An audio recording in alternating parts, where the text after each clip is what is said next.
Podcast. I am your co host, Josh LaFond. Unfortunately, this week we're on a little bit of a hiatus. My go to BFF, Stephen Ellis, is out this week. In the off season here, not much to talk about, so we're kind of on a bi weekly basis, but we'll get into it here with this live stream this week.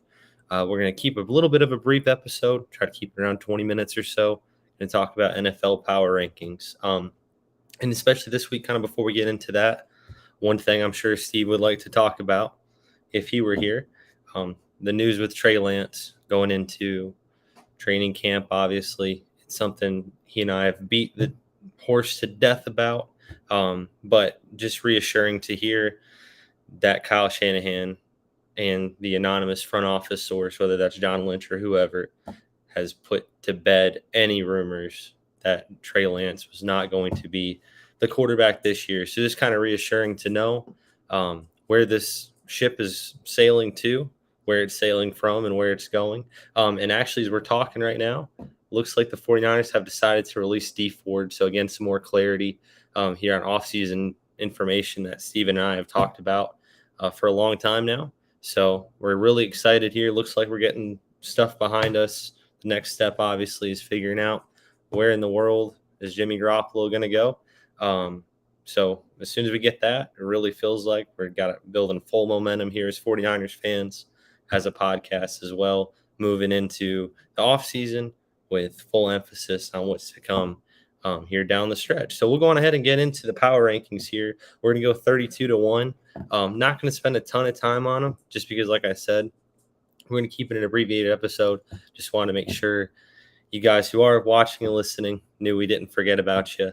And we'll return to our regular schedule here in the next couple weeks. So starting off at number 32 on my list of power rankings, and I'll give you a record prediction as well. I have the Chicago Bears coming in at 32. I just really am not high on Justin Fields. This is something Steve and I talked about when we started this podcast. To me, he doesn't have that it factor.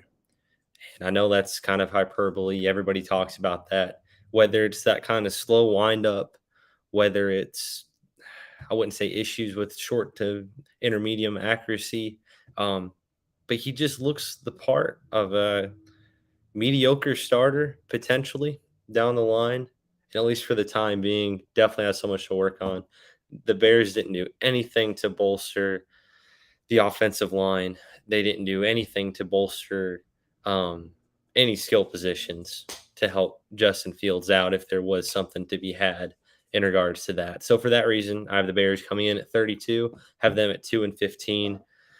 If there was a team that we could project to go 0-17, they would be my pick this year. I've also got the Jaguars coming in at 2-15. They're the only other one I've got with 2 wins. I don't necessarily think that they will hit 2 wins. That's just going through their schedule game by game. This isn't something where I just threw out a number. I did go through here and pick games, and it ended up that I only picked the Jags in 2 games. They did make some good offseason additions. It looks like Travis Etienne's getting healthy as well. I do think Doug Peterson is going to benefit Trevor Lawrence a lot in his development, just from a relaxed standpoint. You're getting all the drama of Urban Meyer out of there. So I definitely don't think he's in the same boat Justin Fields is in as far as long term, but it's just really hard to find a lot of wins on their schedule. So they're my 31st ranked team going into the offseason. I then have the Houston Texans at 30. Are they going to go Justin? Are they going to go Jimmy Garoppolo? Too many J names here. Are they going to go Jimmy Garoppolo? Are they going to stick with Davis Mills? That remains to be seen. But again, you look at their wins, and it's really hard to find 4, 5, 6 wins on their schedule. They definitely over succeeded last year. I was higher on the previous regime. Lovie Smith running that Tampa 2. It's an outdated defense. You're playing in a division, albeit not elite.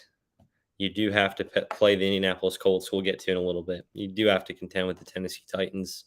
It's going to be tough. So I've got them coming in at 30. Just ahead of them with the same record, I have the New York Jets. The Zach Wilson drama, I don't think that matters a ton.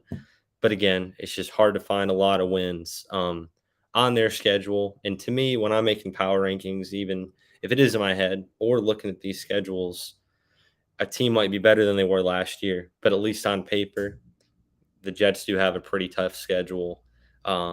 Is Robert Saleh potentially an elite head coach? Does he get to that point sometime in his career? I don't know. I wasn't necessarily impressed by him last year. Wins and losses obviously do matter as a head coach. That goes without saying.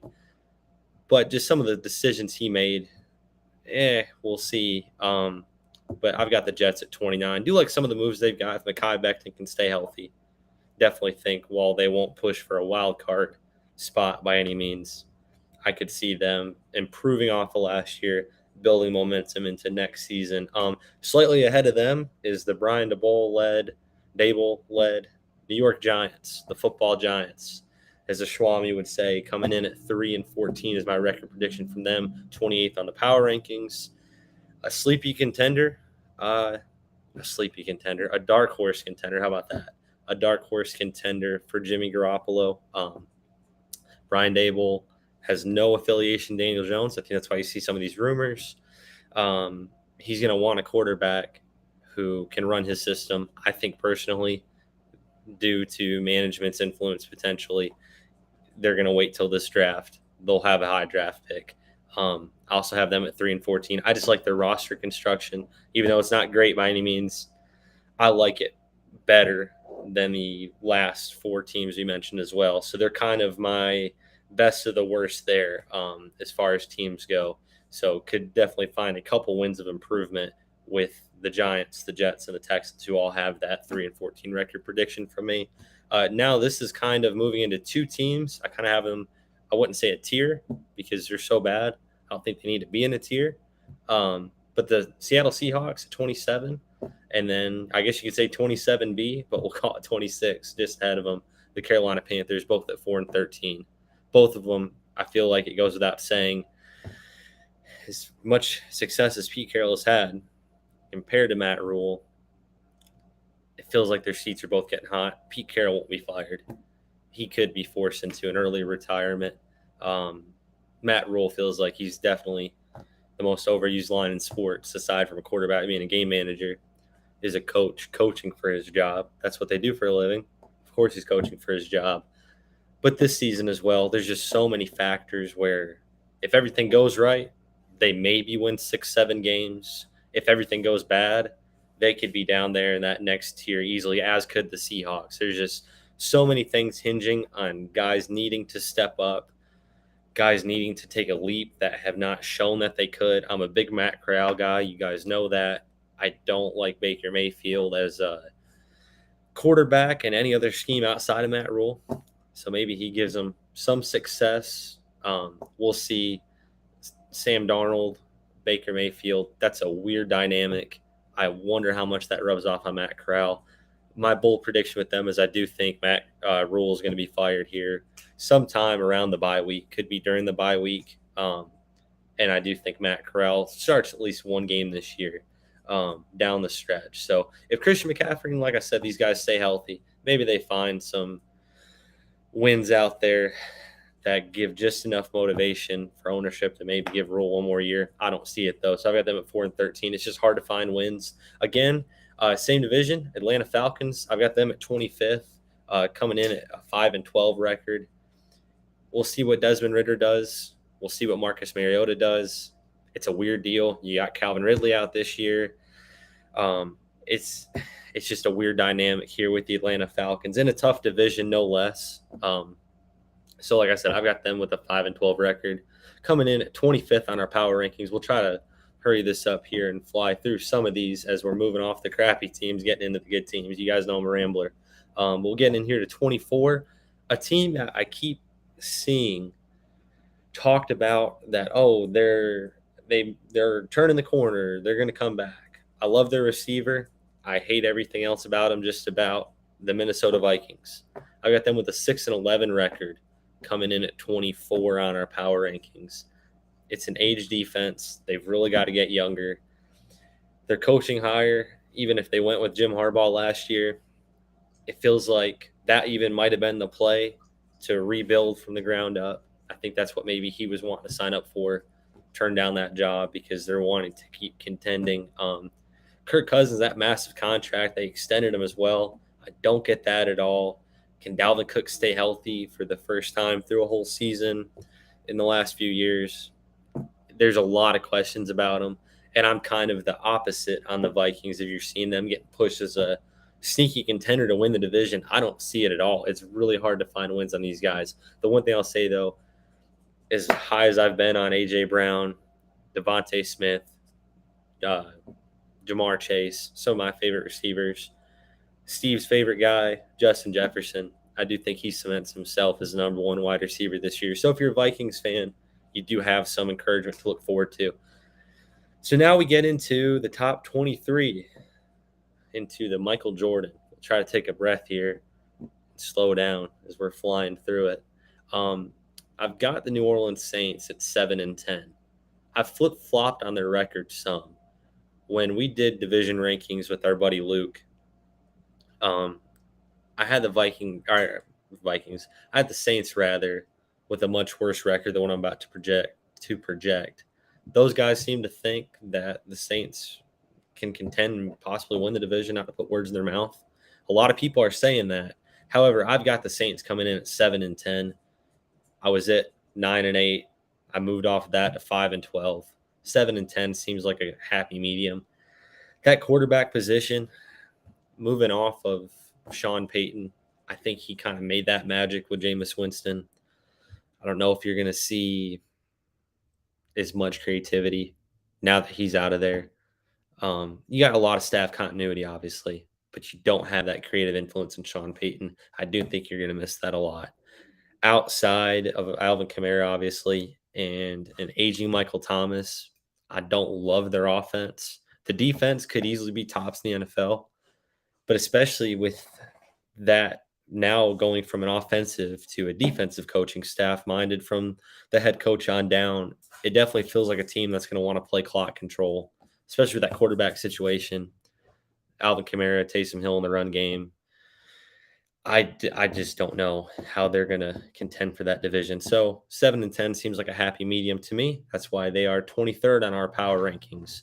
The Washington Commanders, moving off of Taylor Heineke, who I thought played pretty well for an undrafted free agent, moving on to Carson Wentz. I think we know what Wentz is at this point in his life, in his career, rather. He's still young in life, but old in his career. Terry McLaurin brings you an X factor. Carson Wentz seems to kind of divide locker rooms, though. Usually it's from his stops in Philadelphia, Indianapolis, now Washington. He's definitely got a reputation for being a complainer, I guess you could say. At least that's the national narrative on it. I do think there's some merit to that just by how many people say it. And then also, you look at how many injuries he has. I don't know how much they can sustain this. So I've got them 22 at 8-9. Dolphins, similar situation. I'm not high into Tagovailoa. I do love McDaniels a lot. 8-9. It's a tough division. I think they'll improve. It's going to be what could have been year with the potential rumors of Sean Payton and Tom Brady going to the Miami Dolphins. Could have moved off it too. It gotten a Hall of Fame coach and quarterback, but that remains to be seen. At 20, we're moving into a team that I think has a poor roster, but I think is going to find some wins on their schedule. I got the Detroit Lions coming in at 9-8 on the year, number 20th. Love the roster. Love what they're doing. They're not there yet. They're a quarterback away. Hopefully they've got their number one wide receiver now in Jameson Williams. I think he projects more of a number 2, just because of that speed factor. But I do like what they're doing a lot in the Motor City. Coming in at number 19, a more talented roster, but still a lot of holes, a lot of questions in my mind. I've got the Las Vegas Raiders coming in at 8-9, number 19 on my list. We'll see what happens with Josh McDaniels out there, getting his second shot at being a head coach. Not always been high on the guy, but we'll see what happens. Arizona Cardinals, I think they took a step back this year. We got them at 18 our power rankings, posting another 7-10 record. Again, the records don't indicate necessarily where they're going to be on the power rankings in my mind, though the two do coincide. But the the Cardinals 7-10. You give a quarterback, Kyler Murray, an extension, and you make studying game film a requirement to get bonus money, to get paid out. Red flag city. A lot of questions. Me and Steve have analyzed to nauseum here about Cliff Kingsbury's hot starts, poor finishes. I think that repeats itself. We'll kind of fly through here down the home stretch. New England Patriots, I got them also at 7-10. Again, these record predictions are not just spoken out of the side of the neck. These are analyzed just from what we've seen in the offseason, looking at their schedule, game-by-game predictions. I got the Patriots at 7-10. Mac Jones, you're going to see regression here. They have no play caller, New England. It's a mess, and I think it's going to catch up with Belichick now. Maybe keep them out of the playoffs here this year. I've got the Browns 16 on our power rankings, 8-9, a mediocre year. If they trade for Jimmy Garoppolo, as much as we rag on the guy, I think they get to 10 wins. I think they contend, maybe not get a wild card berth. We'll see. Just such a weird dynamic. Pittsburgh coming in at a record of 7-10, a more talented roster. I don't think they'll be a contender for Jimmy Garoppolo, no doubt, without Mitchell Trubisky. Should a quarterback injury happen, though? Kenny Pickett needs more time to develop. Trubisky goes down. They don't look at what they see out of him. Maybe you see a scenario in which the Steelers go make a play for Jimmy so they don't have a non-playoff year slump here in an extremely tough division. The Broncos, a team that everybody is mediocre on. I think they're boom or bust. I know Luke had them high in our division rankings. I think they're kind of a middle of the pack team. They gave up a ton to get Russell Wilson. I think they're going to miss some of those weapons there that they gave up. I've got them at 9-8, but coming in at number 14 on our list, if they played in a easier division, the NFC North, for instance, shoe-in playoff team, no doubt. Tennessee Titans coming in at 11-6, number 13 on our schedule. Love the pickup as a homer of Hassan Haskins. I think he's going to complement Derrick Henry extremely well. Malik Willis got drafted where he should have gotten drafted all along there in the third round. We'll see how much he develops. I don't think he's going to be the long-term starter there, and I obviously don't think Ryan Tannehill is either. Something to not sleep on would be Taylor Lewan, former top draft pick in the first round there, I believe number 2 overall. Could be misremembering that. I usually am. He's potentially in a contract year. He's owed a ton of money. He's got one more year after this season. Sneaky candidate to potentially get cut here during training camp, especially if he gets another injury, another setback, or can't recover from those injuries. Could be a sneaky cut candidate. So keep an eye on that. Dallas Cowboys at number 12. Feels like Mike McCarthy's last year. They've had the most talented roster in football for probably 10 in the last 12 years. They can't get over the hump. I don't know if that's a Jerry Jones problem or a coaching problem, but something's got to give. So we'll go Cowboys at 10-7. This ain't their year, and it's not going to be their year, I feel like, until they make a drastic shift there on that roster, maybe get some more culture guys in there, and maybe a new direction in leadership. I've got the Eagles. People seem like liking them as a dark horse Super Bowl contender. I'm not quite on that train yet, but you got to love the pickup of A.J. Brown. If Jalen Hurts can put it all together, they're looking at a potential deep run in the playoffs. I think they get to the playoffs either way. That's why they crack number 11, just outside my top 10, and a record of 11-6. I think I actually have them winning the division as well, the NFC North, if I remember correctly. So, like the Eagles a lot, I think they're probably a year or so away under Coach Nick Sirianni, the Italian stallion there from the Super Bowl. Number 10, the Indianapolis Colts, 12-5 record. Like Matt Ryan a ton. We'll see if he takes that step back. He's not Tom Brady. We'll see how much that arm strength holds up. I like the moves they've done. Can Matt Ryan be a better quarterback than Carson Wentz? I think so. I think they win the division, but I don't think they have enough to make a deep run in the playoffs. So Colts crack our top 10 at 12-5, now moving inside the top 10. These next 5 teams, really 6 teams, are kind of in their own tier, but we'll go through them pretty quick here. The Bengals at number 9, 10-7. Hard to find those wins again this year. They could very well make another deep Super Bowl run. I think the addition, I'm losing my thought here, but beside the point, it's going to be hard to repeat in that division. It's going to be extremely hard. So 10-7 for the Bengals. Coming in at number 8, got the 49ers. That's what we're here for. 11-6. I do not have the Niners winning the division, obviously, but I do think they'll be right up there, depending on Trey Lance's development. I think they'll be a playoff team regardless this year. When you look at what Jimmy Garoppolo did last year, how far they went, it wasn't really a ton of clutch plays. It was really that Shanahan staple run game and utilizing Deebo Samuel and a defense that stepped up. Well, you improve the defense this year. You bring in Deebo back. You bring in just about everybody back. You've got Danny Gray now, that true speedster, to hopefully take the top off the defense, albeit he is a rookie. If Trey Lance can just be mediocre, they could make a really nice run here in the playoffs. The Ravens coming in at number 7, projected 12-5 record. We'll see what Lamar Jackson does. Seems like they are the Phoenix Suns of the NFL. Great regular season.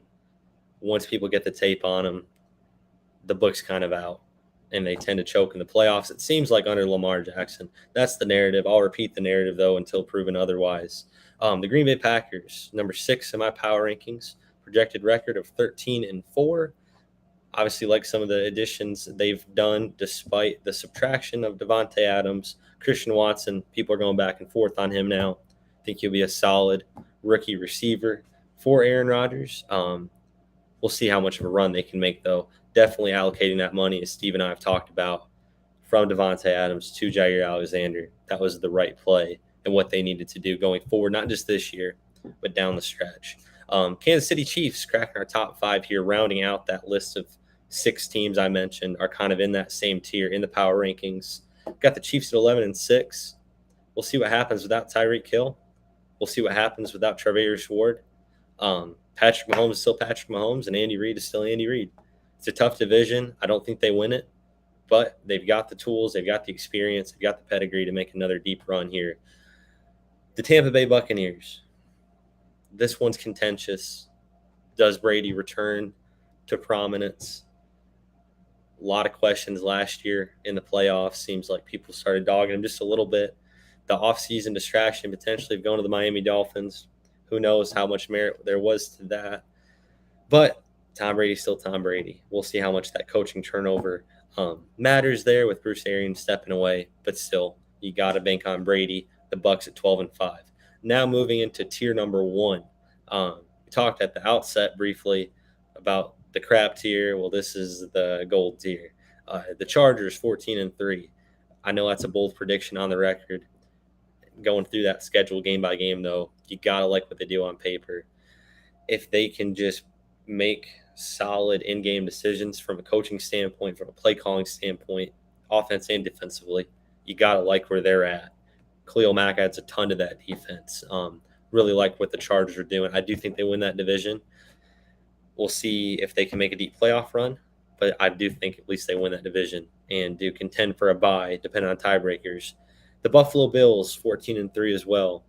Josh Allen, this is his year to take command of that top spot.